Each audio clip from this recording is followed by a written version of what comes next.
We'll just start in like 2 minutes. Sure, sounds good. Should I share the screen? Sure, just give me like 2 minutes. I'll just give a quick introduction and then after that sounds good. Sounds good.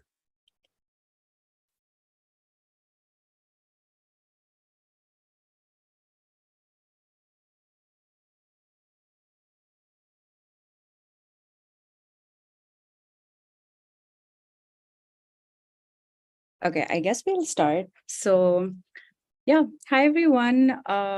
Welcome to today's NLP with Friends talk.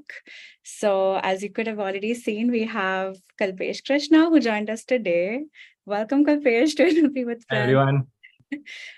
So Kalpesh is currently a research scientist at Google working in the BART team. He recently received his PhD from UMass Amherst, where he was advised by Professor Mohit Iyyer and supported by a Google PhD fellowship. And before joining UMass, he was an undergrad at IIT Bombay, advised by Professor Preethi Jyothi.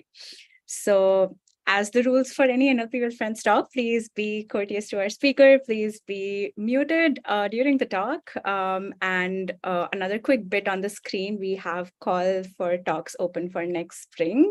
So please nominate yourself or anyone else you know for the talk. And I guess that is it from my end. So on to you, Kalpesh. Thank you so much. I'll just share my screen to confirm again everything's okay.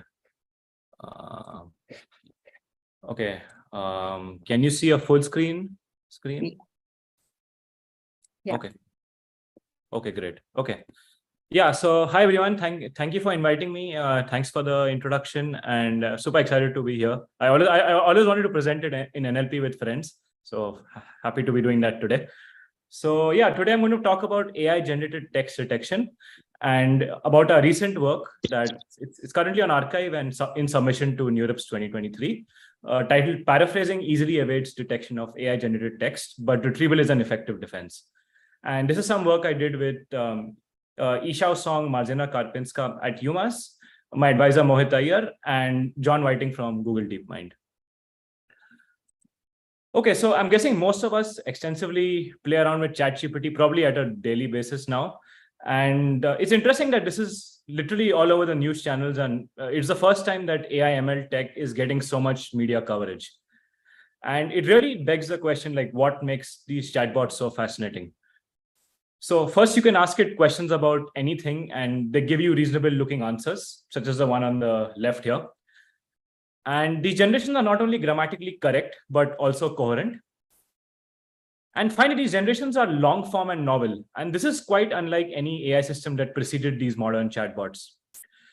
So the large popularity of these chatbots has really got people thinking that are these outputs from chatbots like ChatGPT indistinguishable from human writers?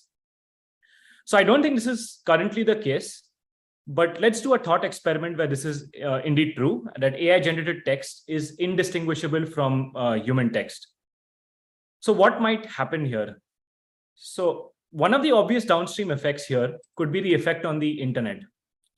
So data creation will become really, really simple. And then there'll be a large amount of, possibly there could be a large amount of fake news or misinformation on the internet.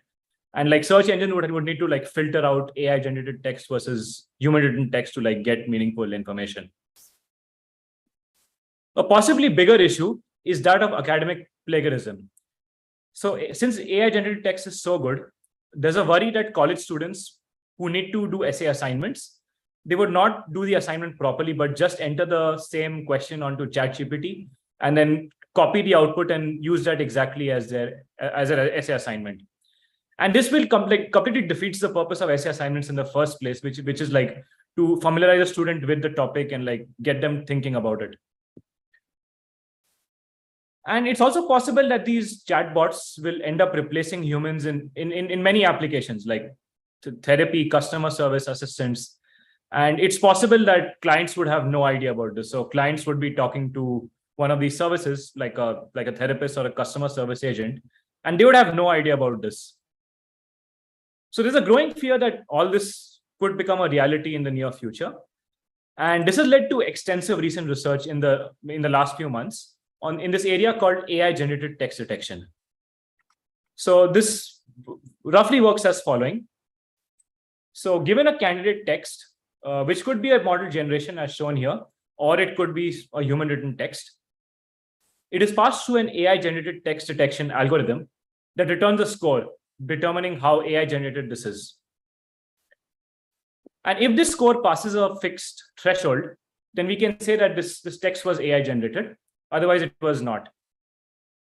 So I'll give you three concrete examples of these AI generated text detectors, which have recently emerged. And yeah, I'll pause after each of them if anyone has questions. So one of the popular examples here is something called watermarking. So watermarking essentially is an algorithm which encourages generated text to have some signatures which make detection easy. So if model X is generating some text, it'll add some signature into the words such that post hoc you can determine that model X generated it. So how exactly does this work? So the key idea here is that when the text is being generated, a logic bias is added to 50% random tokens. So if you look at and these tokens are called watermark tokens. And adding this bias encourages the generation of these tokens in favor of non-watermark tokens. So if you look on the left side, there's a prompt, there's a non-watermark text in the middle, and a watermark text at the bottom. And we can see that with the watermark, a larger number of tokens are highlighted green in color, which indicate that those words are watermark tokens. Whereas in the middle, it's like an equal mix between red and green tokens, which indicates that this is not really watermarked and it's like randomly distributed. So if we do this watermarking of text, we can simply calculate the score as a fraction of watermark tokens. And if this fraction of watermark tokens exceeds some certain length, we can say that this text was AI generated with some high amount of confidence. And there's like an exact mathematical derivation in this paper to explain like how this works. So yeah, I'll just pause here if any questions on watermarking.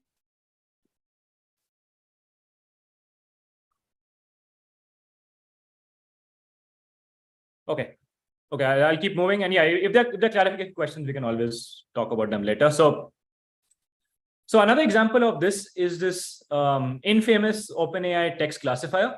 And I said infamous because it made a big buzz when it came out in Jan, but in July they took it down because of poor accuracy.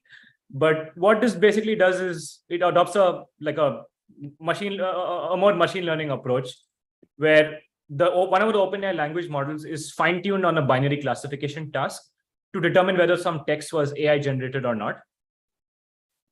And this was trained on a 50-50 mixture between like GPT generated text and text generated from many other open source language models, as well as 50% human written text. And the model just had to do binary classification on this task. And they released this as a closed source web API that you could access on openai.com. But yeah, it was a source of a lot of controversy, and it got taken down in July. And there's also been like this cottage industry of startups which have emerged on this topic on AI generated text detection. One of the most prominent ones is GPT-0, which is a startup from a Princeton undergrad in the beginning of this year. It got a lot of social media buzz, and it works pretty. It's not clear how they do it exactly because it's closed source, but I'm guessing it's a combination of classifiers and maybe some perplexity heuristics. And you can it's a similar web API. You can enter anything here and it tells you whether it's AI generated or not. Okay, so that's for the examples. Now, you may be wondering how these classifiers should be evaluated. So in my opinion, there are 4 requirements for a good AI generated text detector. And my work primarily focuses on one of them. So one of the obvious requirements is that when text is AI generated, it should have a high detection rate. So you want a high true positive rate. But an equally important, perhaps more critical requirement is that you want very low scores for human written text or a low false positive rate. Now, this is really critical, and like a lot of work tries to emphasize developing algorithms which have very low false positive rates. So a false positive rate of even 10% would imply that 1 in 10 innocent college students who did not use ChatGPT in their essay assignments would incorrectly be flagged as having used ChatGPT. So this is really critical, and like both our work and as well as some other works have been like advocating for using very low false detection rates in evaluation, almost like close to 1% or 0.1% false positive. Now, a third requirement, which doesn't apply to all detectors, but it applies to some detectors like watermarking, is that when this watermark is introduced or some changes made in the language model distribution, there should not be much change in the quality of the generated text. You want it to be still, you want the model to still feel as good and like get the, like help you get your task done without any much effect. And finally, we want these models to be robust to perturbation attacks, specifically things like rewriting, paraphrasing, or like taking parts of it and then using that for detection. And our work will primarily focus on the fourth evaluation aspect here, which is perturbation attacks, in particular paraphrasing. So I'll start off by describing some paraphrasing attacks that we designed. And I'll show like how these paraphrasing attacks are very effective at evading all detectors. Next, I'll present a really simple alternative detection strategy, which uses retrieval. And we found that it's quite robust against the paraphrasing attacks that we designed. And finally, I'll extensively discuss some limitations of our retriever, some future research directions, as well as some retrospectives, and discuss a small story about how this project came to being. So, okay, I'll pause once again if anyone had questions about the introduction, and if not, I'll just dive right into the first part.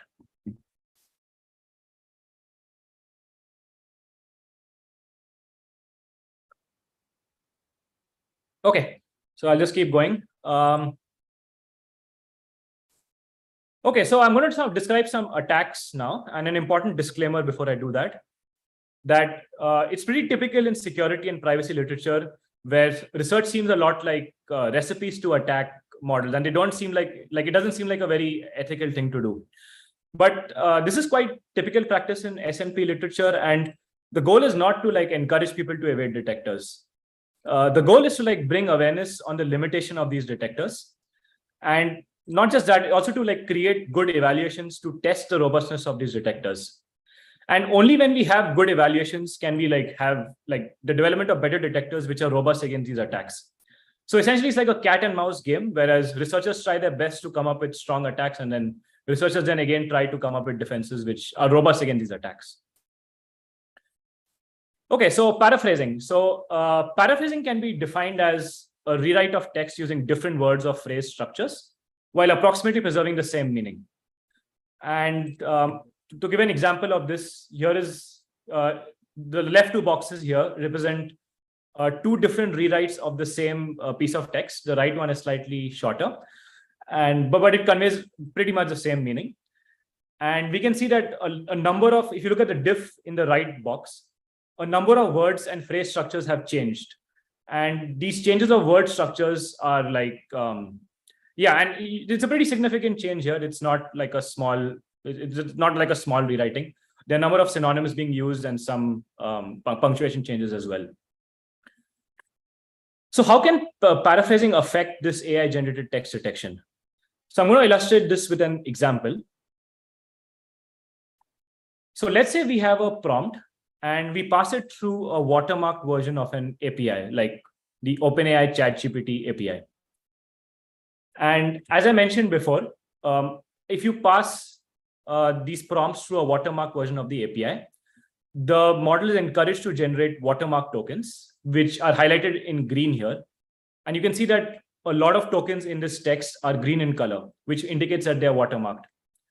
And if you pass them through a watermark detector, which basically counts the number of green tokens, it will predict this text as AI written. But now if you pass this same text through a paraphraser, specifically our paraphraser, you can see that a number of green tokens have become red tokens here. And this is because paraphrasing is changing things like phrasal structures or synonyms, and it's changing a lot of lexical properties of the text. So in turn, a number of these watermark tokens are being replaced by non-watermark tokens. And if you pass this paraphrased text through a watermark detector, you'll see that like the watermark detector fails. There are not enough green tokens to detect this confidently as paraphrased, as AI generated. So this is the key underlying framework behind the attack. So I'll discuss the paraphrase in a bit more detail after this, but I'll just pause if anyone has questions about like paraphrasing or why it can be used for AI generated text detection as an attack.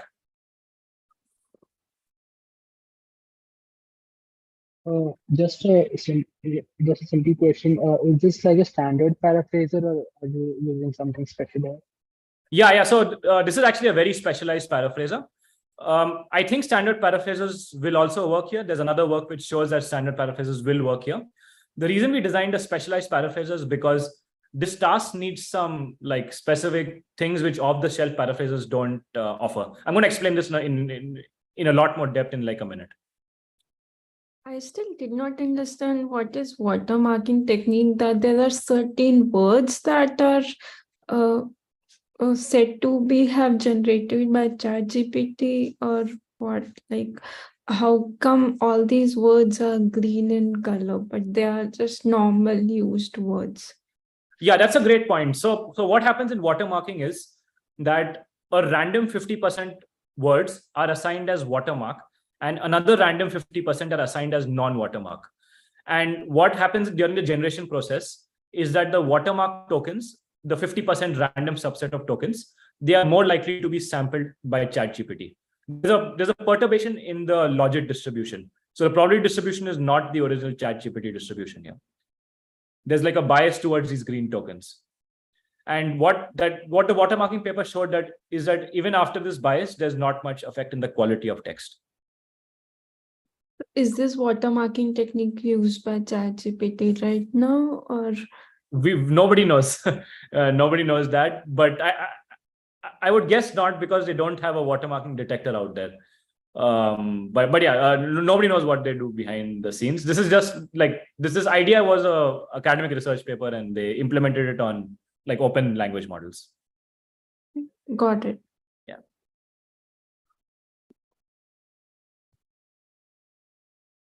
Okay, so yeah, I want to discuss this point about same meaning in paraphrases a bit more. So put yourself in the shoes of a lazy college student who wants to use like you want to use ChatGPT, and they don't want to do their assignment. They have an assignment due the next day. So why would they use ChatGPT? It's mainly for two reasons. One, they don't want to like do the background research and read up on all the content that's relevant to an essay topic. And they also don't want to have to worry about stylistics and content organization, which is a requirement in essays. So, but now this college student knows that maybe these APIs are watermarked, or there's some way to detect whether ChatGPT was used. So they are worried. And for them, like paraphrasing is really, really good, because paraphrasing will help preserve the same meaning.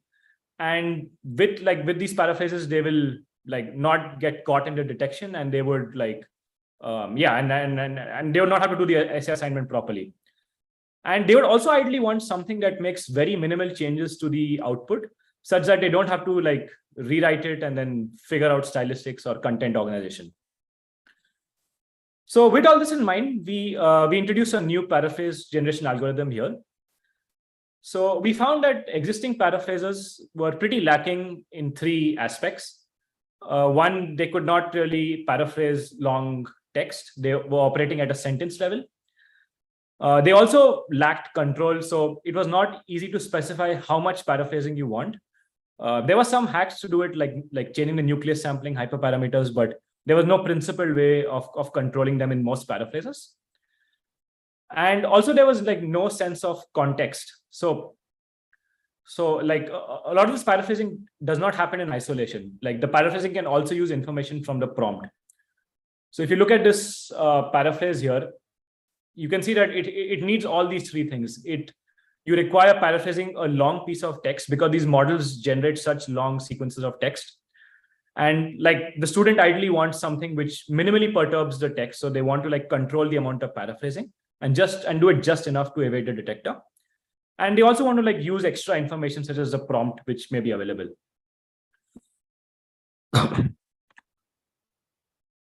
And we also cannot use ChatGPT to do paraphrasing, because the ChatGPT model itself may be watermarked.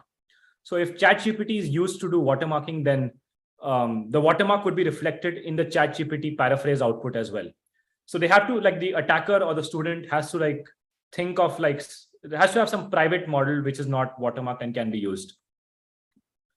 So we built our own 11 billion parameter model, which we call Dipper, or discourse paraphraser. And fun fact here, so Dipper is named after, it's named after a bird. It's the only songbird which can swim. And here are some photos showing my adventures going around the world looking for different Dipper species. Yeah, there are 5 of them. I hope to get the last 2 in the next few years. Okay, so at a high level, Dipper can do the following. So let's say we have a passage of text. You can tell Dipper to highlight some sentences, multiple sentences in this passage. And then there are 2 knobs available in Dipper, which let you decide the amount of lexical change that you desire in this output, as well as the amount of content reordering that you want. So like swapping the order of sentences and so on. And Dipper will respect both this input as well as these control codes to generate a coherent paraphrase, paraphrasing the yellow highlighted part here. And this paraphrase will not only consider the input text, but also the context. So in this example, the paraphraser is taking some content elements from the context, which was not highlighted here. And all this is provided as input to Dipper. So to actually build this model, what we did is we created paragraph level paraphrase data. So we leveraged a data set called PAR3 from Thai et al. 2022, which is basically multiple English translations of foreign novels. And what we did is we aligned these translations at a sentence level. So yeah, there are 2 English translations as shown on the left. Every sentence is aligned with its corresponding 1 or more sentences in the other translation, such that we have both a sentence level and a paragraph level alignment between different parts of the translations. Okay, so now we have these alignments between sentence pairs. What we can then do is like take a subset of them and shuffle the sentences in one of them at random. And this sort of artificially integrates a content reordering signal into the training process. And we can map the paraphraser to map this shuffled order back into the unshuffled paraphrased version. So if you look at the left side here, the shuffled sentences are Q3, Q4, Q2. And on the right side is its aligned sentences in the right order, P2, P3. And we're going to now encourage the model to map Q3, Q4, Q2 into P2, P3. And before we do that, we're going to compute a lexical diversity score between these 2 paraphrases, as well as an order diversity score, which is measuring the Kendall tau of the token overlap map between these 2 pairs. And yeah, the last step is just fine-tuning T5XXL on this data. So yeah, I think I went a bit fast here, but I'll just pause if anyone has questions about the design of the paraphraser. Hey, Kalpesh. Hey. I understood the ordering part, but how do you compute the order diversity? I didn't understand that part clearly. Sure. Yeah, that's a great question. So what we do is we map every phrase in the left side to every phrase on the right side using a semantic similarity encoder. And then what we do is once we have a mapping, we check how different a mapping is from a monotonic mapping. We can measure the Kendall tau or ranking correlation between the 2. So let's say the original mapping was 1, 2, 3, 4, and then the new one is 4, 3, 2, 1. So that means like there's a full reversal of content, and you want the order diversity to be 100%. But if it's not as reordered, if it's like 1, 2, 4, 3, then the order diversity is much lower. It's about, I think, 25%. Mm-hmm. Got it. So do that at a phrase level and not really at a sentence or a word level. So it's actually done at a, so we first, like we actually start with the shuffled information. So we use the shuffle information to get the first level of ordering. And then for every sentence, we do a further fine-grained ordering with the information of individual word and phrase mapping. Mm-hmm. And that like gives a pretty accurate estimate of the amount of amount of reordering. I see. Got it. Thanks. Yeah, so essentially what we have done is we have sort of created synthetic data with like synthetically shuffled data. And yeah, and we're going to use this to like train a model, and we find it works pretty well on real data. Got it. Yeah. Okay, so yeah, we fine-tuned T5XXL, and we have this model which can do all of the things I mentioned.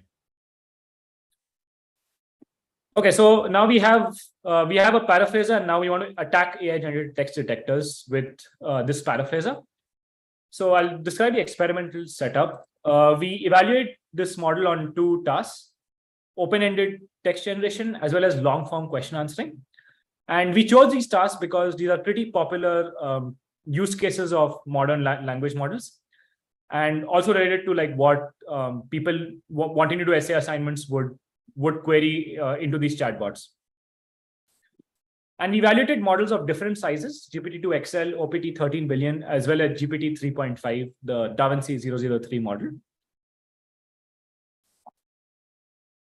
And we stress tested every possible detector that we could find at that time. So we did this work in Feb, and that time there were these 4 or 5 popular detectors: watermarking, detect GPT, GPT-0, and so on. So we evaluated against all of them.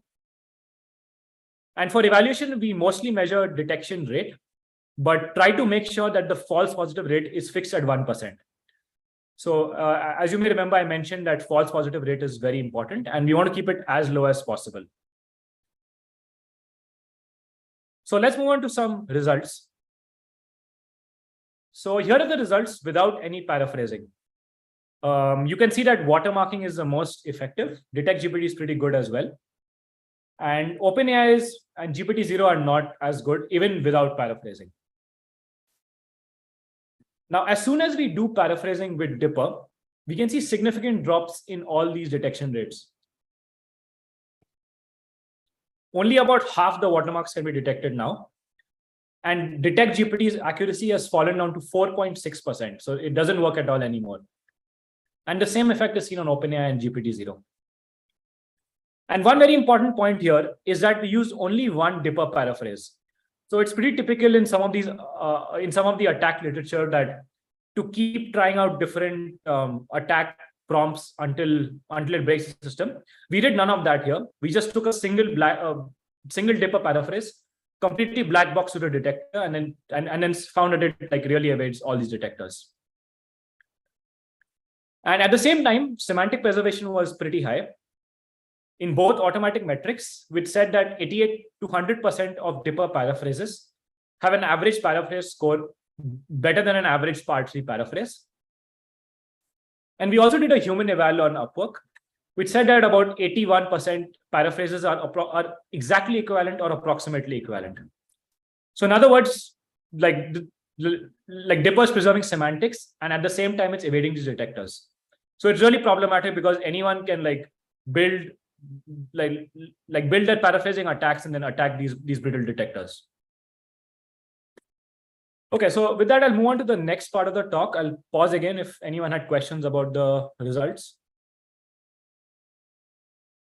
Yeah, so I had a question.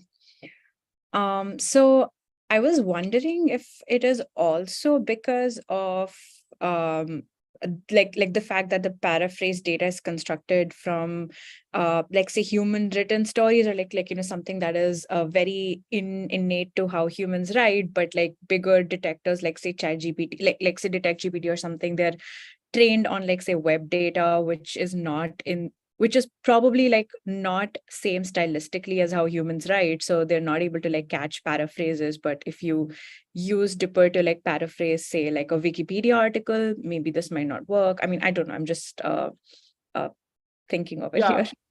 Yeah, that's a good point. So all these experiments were actually done in out of distribution data. So we asked Dipper to paraphrase Wikipedia style text as well as Reddit's ELF5 style text. So Dipper is working on out of distribution text here. And even qualitatively, we did analysis on several domains and found that Dipper was effective there. Okay. Regarding the detectors themselves, watermarking is a non-machine learning algorithm. So it's not really sensitive to domain effects. And same for Detect GPT for that matter. OpenAI and GPT-0 classifiers, yeah, it's not very clear how they train their model. Maybe they are more sensitive to domain effects, and that may explain why their bars are low in the first place. But a lot of people have criticized these, like on Twitter, a lot of people have criticized these two detectors. So I suspect they're in general bad. Right. I'm not sure that answered your question, but No, but that's good enough. Yeah. Thank you. Okay, great. Okay, I'll move on now. So now we have seen that paraphrasing is a problem. How can we fix this problem? So we present a new AI generated text detection algorithm which uses retrieval, and it's a really simple idea, and we found it's quite effective against paraphrasing. So when we are looking at the literature on AI generated text detection, we found that a lot of detectors are pretty lacking in the sense that they don't use a lot of information that is available to API providers.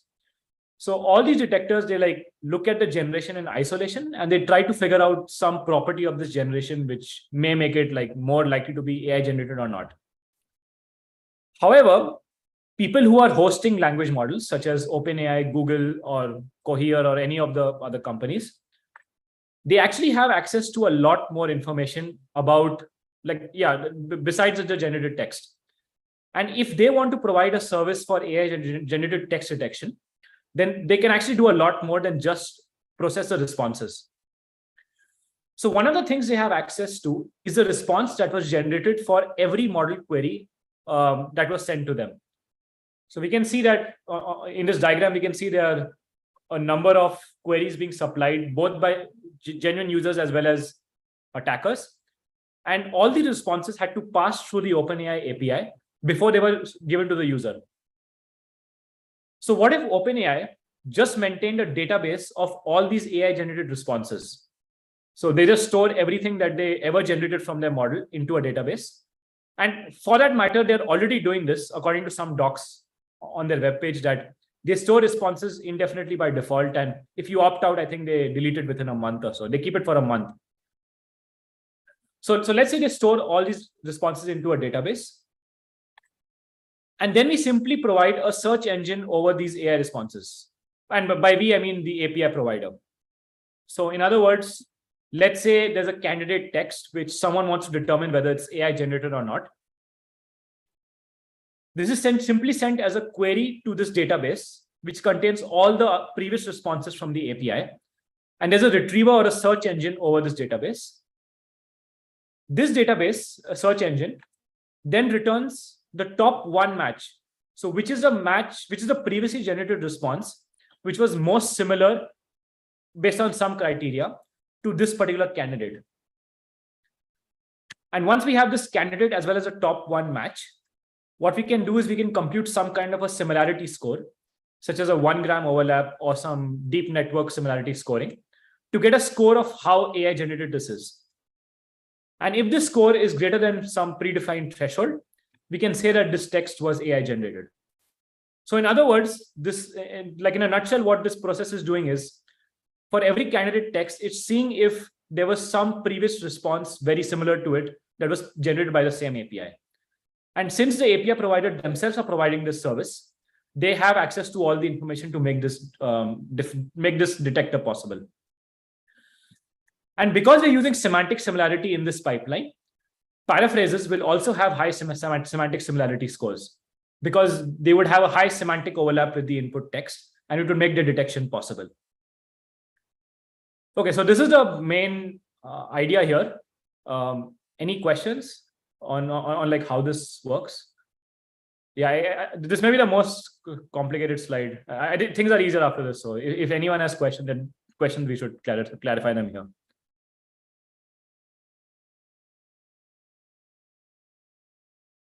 Okay, I'll take this moment, Kalpesh. I'll ask a slightly different question. So here you're assuming that a question or a similar question has already been asked, but let's say somebody asks a new question which is not there in the database already, which like a similar question. How does that work here? Okay. So yeah, it's a little different here. So this is a detection algorithm. So we are providing these queries to a detector. So think of it like, so let's say some people submitted their college assignments and the teacher wants to check whether any of them cheated using ChatGPT. Okay. So this is a teacher. So this candidate is provided by a teacher. Mhm. The teacher would take this candidate and send it to the ChatGPT server, Mhm. ChatGPT detector server. Right. And then the ChatGPT detector server will like look at the recent history and see if anyone, like any response exactly or closely matches this particular candidate. Okay. So it's there's no ChatGPT call in this entire process. Got it. It's a detection call. Right. But here we sort of assume that the generator is also the detector, like the same API. We assume it's the same entity, not the same API, the same entity. So Right. we assume that this service is being provided by someone like OpenAI, Google, Cohere, who serve these LLMs as APIs. Got it. Yeah. And this whole process will not work on OpenLMs because with OpenLMs, like people can just run them locally. They don't need serving. So Yeah. Okay, got it. Thanks. Yeah. Okay. Any other questions?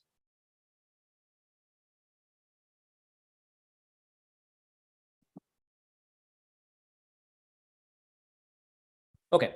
So there's one more point to mention here, is that a lot of this process will be behind a black box API. So we will not provide the users with like information about what the best match was or what the semantic similarity score was. Like all this would be behind the black box API in order to minimize the privacy risk. There is still a privacy risk here, and I'll discuss that at length in the limitations part. But yeah, we will provide this black box so that there's as minimal privacy leakage as possible. Okay, so let's move on to some results. So how well does this detector perform? So we compared it in the exact same setting, and we found pretty good results on both unperturbed as well as paraphrased text. We can see that on unperturbed text, detection accuracy is naturally 100%, because you'll have an exact overlap in the database. And at the same time, if you even paraphrase the text, detection rate's very high. It's at 91.2%. And these results even scale when we have huge databases. So ChatGPT is getting a lot of responses every day. And it's possible that this database of responses can get really big. So we experimented with like using a pretty big database of 15 million AI generated sequences.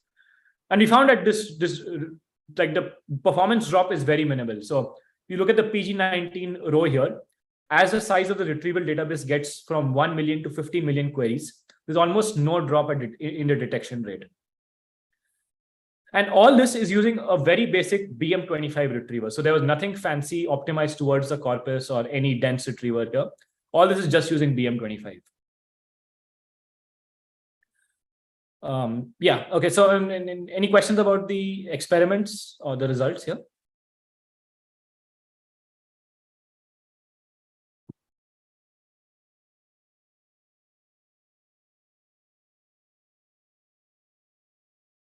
Okay. So, okay, we can discuss this more later as well. But yeah, so in a nutshell, retrieval is a really effective detector. It has some important limitations, which I'll now discuss in detail. But yeah, in my opinion, it's like a pretty promising detection algorithm, and like major tech entities should consider implementing this detection algorithm, because it's a pretty short way of determining whether something was AI generated or not. Okay, so coming to limitations, one of the primary concerns, and also the feedback I got on this work, is the privacy risk here. And while we took like every possible precaution by black boxing the entire process from query generation to the binary classification level, there is still some privacy risk here. So the problem is that the final classifier labels are still exposed to the end user. So one can theoretically imagine that an attacker can like spam this detector with a lot of different candidates, and then try to potentially reconstruct individual database entries. And this attack in prior work is something called membership inference. It's not exactly this, but But yeah, it tries to theoretically reconstruct training data points using this kind of query spamming. And the problem is that people, even though they are told not to enter any sensitive data into these chatbots, they often do that in their prompts. And then this prompt data can be reflected in the response, and an attacker, if they know what they're looking for, perhaps with a lot of queries into this detector, they can figure out like some private information about, or some information about the responses. Now, besides this, another problem is that this detection algorithm would need to be implemented by like a big tech entity who has the infrastructure to host this. So there are some questions about scalability. So the main problem is that like these LLM services are getting a lot of responses, a lot of queries every day. At its peak, ChatGPT was getting about 1 to 2 billion monthly visits. And this can like lead to potentially to storage or compute issues. So in terms of storage, we calculated this, and if you assume a 2 billion monthly visits to ChatGPT, it will cost about 5 terabytes to store this database. And but the nice thing is that in terms of compute, it's still not much. It would just take 100 seconds to do a single retrieval on a MacBook Pro. And this is fully parallelizable, and it can be split across multiple workers. And given the fact that like the only entities who can actually host this service are those who provide LLM APIs in the first place, they already have a lot of sophisticated infrastructure in place. So the scale to implement this detector is way less than the scale that ChatGPT is already operating at, or Google search is already operating at. And this is not a very difficult, it's more of an engineering problem, but a lot of the infra is already in place in these entities to like solve the engineering issues at scale. And finally, a third limitation that could arise is that as a database of responses gets very large, there could be some issues with accuracy reduction. So like in the plot, we did see a small accuracy reduction. And this problem can also be called as semantic collision. So with a very large database, there'll be like saturation of semantic content because people will keep asking the same thing again and again. And at some point, it will start matching like human written responses to the same thing. So yeah, I mean, that's a fair point. And unfortunately, it's not possible to test this at a scale bigger than 15 or 20 million because there's currently no open database available with those number of AI generated responses. But we feel that like even with a large database, this approach can scale in terms of accuracy, because one, that we found that this is quite effective on long sequences of text. And as soon as the text gets long, the chance of having some semantic divergence increases a lot.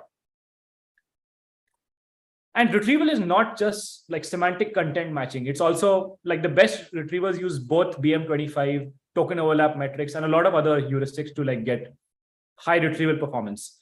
And all those techniques can be used here in order to improve detection accuracy. And finally, one important point to note here is that the retrieval accuracy for unperturbed AI-generated text, it's always going to be 100%. And one thing that we have found is that even if someone uses ChatGPT, not verbatim, but they just copy a small paragraph or a subset of text from a ChatGPT response, even then, simple BM25 retrieval is very effective. And it can get you 90 to 95% accuracy.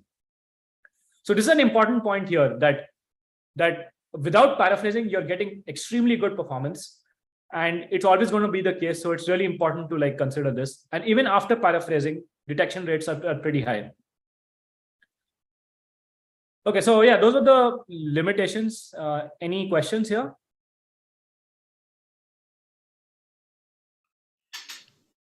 I have a quick question. So about the searching. So when you're doing search, you're not doing like vector search, right? You're just inserting the whatever text you need to examine, and you just provide that as a query to the search engine, right? Yeah, we did experiment with simple vector matching, but we didn't optimize it for the corpus. There's actually a way to optimize vector matching to a corpus. I'll get to that in a minute. And but yeah, this is all bare bones BM25 retrieval. okay, and then your result still works for paraphrase text as well. Yeah, that's happening because like BM25 upweights content words in some sense, and then those content words are less likely to be changed in a paraphrase. So someone's name will never be changed in a paraphrase. Okay, got it. I Thanks. have a question, Kalpesh. So in the retrieval thing, have you also thought of including non-AI text? So basically retrieval of, so you have text which is paraphrase, like OpenAI or some AI generated, but then there's a human text also on similar topics. And then you retrieve and then you percentage wise check how much is the text from human versus how much is the text retrieved from this, and then see if there is more text retrieved from that. Is basically more closer in retrieval to the AI than the human. That's why the retrieval thing is there. Yeah, that's a great proposal, and yeah, like doing like a negative search against a human text is a very good idea, and it will really solve a lot of problems, like about semantic collisions. Okay. Currently, you are not doing that, correct? Currently, you are just checking the AI text. No, yeah. So I mean, one clarification point that so in these experiments we put both human text and AI text as the queries, and we adjusted all the scores to ensure that the human text accuracy is just 1%. Okay. What you're proposing, as far as I understand, is putting human text in the database, which we didn't do. Source set. Okay. Yeah, and I agree with you that putting in a database is a very good idea. It's also one of the future works that we in the paper. Okay, thank you. Okay. Okay, future work. So naturally, one of the most interesting future direction and probably the most pressing one is improving privacy here. So the main privacy risk here is that people may put sensitive information into the prompt, and that can get reflected in the response and then subsequently get reflected in the output classification labels. So yeah, I suspect like differential privacy can be applied in one of these two stages to like reduce the privacy risk. And I think like doing some theoretical analysis here is pretty interesting. Also, like a very simple way to improve privacy is just give access to the service to trusted people, such as college teachers. And they should be told to like explicitly to sign explicit agreements and be limited in their usage. So they should not be allowed to send thousands or millions of queries to this detector to avoid these possible post hoc attacks. And also like this detection service could be heavily regulated by the government. There's actually a lot of government regulation on AI generated text detection, and yeah, like they are quite in favor of techniques like watermarking. So perhaps like they will also like propose something like this. I don't know. And besides that, another idea is Ronald mentioned that the retriever can be a lot more sophisticated. So like you can actually fine tune the retriever to work on this corpus as well by some kind of a contrastive learning setup where there is like a vector similarity search between specific corpus entries. And then this thing could be periodically refined as the database grows bigger. And yeah, we didn't try any of this, but I think it would improve accuracy a lot. And another simple idea is that simply filter the database to take care of like timestamp filtering or location filtering. So if somebody's using like for the case of college essay detection, perhaps only filter it to cases where during the period of the essay assignment. So if the essay was assigned 1 week back, just look at responses which were generated by the model 1 week back. And that will significantly cut down the database and improve retrieval performance. And yeah, we released this work in April 2023, and we have been quite excited by the number of follow-ups that have come about. To name a few, like there was this one really cool paper from Maryland, which not just used machine-generated paraphrases like from Dipper, but also they thought about human-written paraphrases. And they found that both watermarking and retrieval are quite good against human-written paraphrases. And they also showed that like with length, the gap between watermarking with and without paraphrasing starts to reduce, because in watermarking, you have more green tokens with more length. There's been some really nice work on showing that these detectors are not just broken against paraphrasing attacks, but they can also be biased against non-native speakers. because they tend to weigh those higher as more likely to be AI generated. So this is a very problematic, and it's especially true for classifiers. And yeah, there's also some work on like developing better watermarking algorithms, and then like trying to make sure that they're more robust to paraphrasing attacks like those from Dipper. There's this one to illustrate one work is like trying to incorporate semantics more into watermarking rather than just do a random subset of 50 tokens. And yeah, I would love to hear any follow-up ideas you all have. And yeah, either now or offline. So yeah, as a final slide, I'll mention what didn't work well, or like what this project originally was. So this project was never meant to be a project on AI-generated text detection. We actually started this project back in November 2021.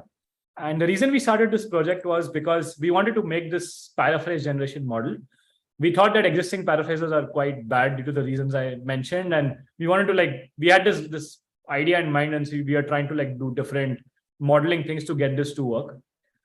Unfortunately, the paraphraser project sort of never panned out because there was no automatic evaluation, and we were really struggling with the human evaluation. So there was very high disagreement between humans about the quality of the paraphrases, and we could not convincingly show that paraphrases without context are better than paraphrases with context, and so on.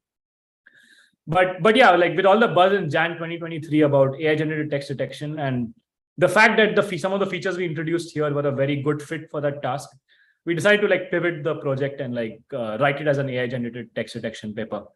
And yeah, I'm pretty happy with it, and yeah, pretty excited about future work here. So thank you so much for listening. Our paper, code, data models are all open source and available. And yeah, I think we're close to the end, but happy to take any further questions you all may have.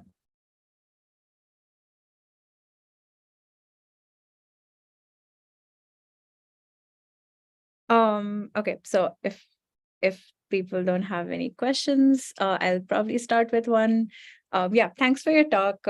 Super interesting and super easy to follow for somebody who does not work in this domain as well. So maybe one question I have, and it's kind of super unrelated to this, but I was just thinking that do you think that these retrieval-based paraphrasers that can sort of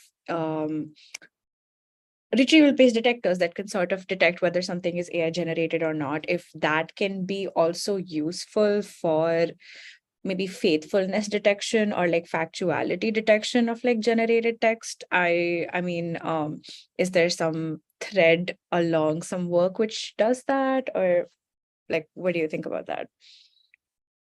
Yeah, sure. That's a good question. So what kind of faithfulness? So do you mean faithfulness to world knowledge or faithfulness to the prompt?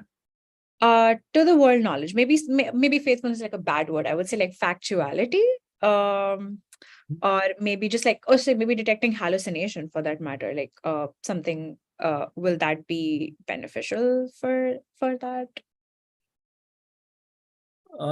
Yeah, I guess so. I think the problem is slightly different because the database is different. So with world knowledge, the database is every fact on the internet, but every true fact on the internet, but here the database is what the model generated. But I guess with a big database, so two things. One, I think that the techniques developed for one could be helpful for another. So what you're essentially saying, I guess, is the attribution problem, that you want to ensure that every piece of text is attributed to some part of the internet. And it's pretty similar here as well, that you want to ensure that every piece of text is attributable to somewhere in the database. So I guess techniques could be shared. And second, I guess with a very large AI generated text detection database, there will be there'll be a pretty good diversity of content. I guess the main difference here is that for modeling purposes, there'll be some tension here. So the LM database could have wrong facts, but if it's attributed to a wrong fact, that's a good thing for detection, but it's a bad thing for factuality. So if the factuality detection models, they inherently know some fact is correct or wrong, then that may conflict here. I see. So yeah, I mean, I think adherence to database is a similarity here, but yeah, it should be very focused on that. Right.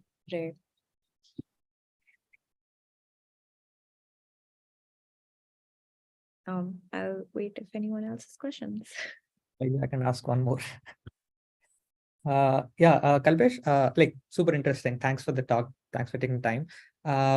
So in the beginning, you mentioned this thing, right? So you wanted to have the detection to be to have very low false positive rate, such that somebody who has written an honest assignment is not penalized, saying that they have copied.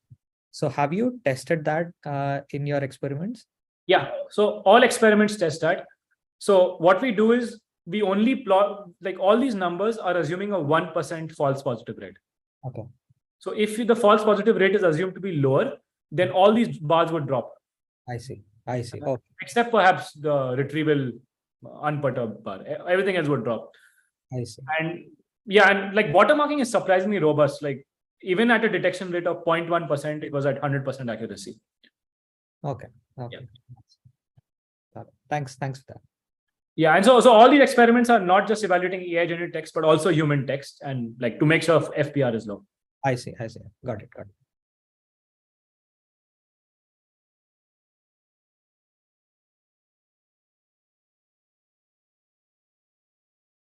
There's some messages on chat. Oh, okay. Share. Okay, yeah, share the slide. Sure, I'll do that. Yeah.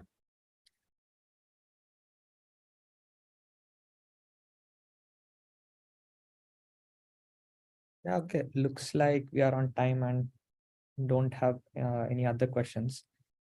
Thanks, Kalpesh. Thanks for taking the time doing this. Awesome. Yeah. Yeah, most happy to. So should I share the slides with you? Like, would you put it on the website or like? Yeah, I can put it on the website. Okay, sounds good. I'll just send you the keynote file then. Yeah. Okay. Thank you. Okay. Yeah. Bye, everyone. Thanks for attending. Thank you so much for your time. Yeah. Bye.